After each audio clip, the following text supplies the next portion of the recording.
IPL 2026లో భాగంగా గురువారం Gujarat Titans royal Challengers Bengaluru మధ్య జరిగిన మ్యాచ్లో ఓ ఆసక్తికర ఘటన జరిగింది. ఈ మ్యాచ్లో తొలుత బ్యాటింగ్ చేసిన ఆర్సీబీ 155 పరుగులకు ఆల్అౌట్ అయింది. అనంతరం చేజింగ్ ప్రారంభించిన గుజరాత్ కెప్టెన్ శుభ్మన్ గిల్ మెరుపు శుభారంభం అందించారు. ఎడాపెడా 4లు 6లతో అందరినీ అలరించాడు. క్రీజ్లో ఉన్నంతసేపు అటాకింగ్ గేమ్ ఆడాడు. 18 బంతుల్లో 43 రన్స్ చేసిన తర్వాత అతడు పెవిలియన్కు చేరిపోయాడు.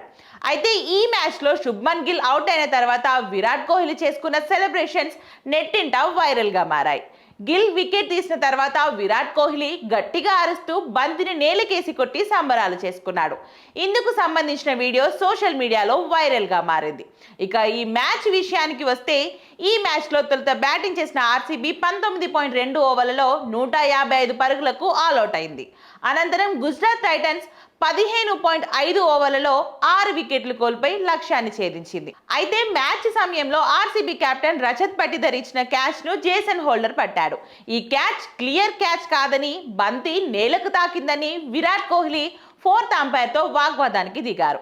కానీ అప్పటికే నిర్ణయం తీసుకోవడంతో రజత్ నిరాశగా పెవిలియన్ చేరాడు.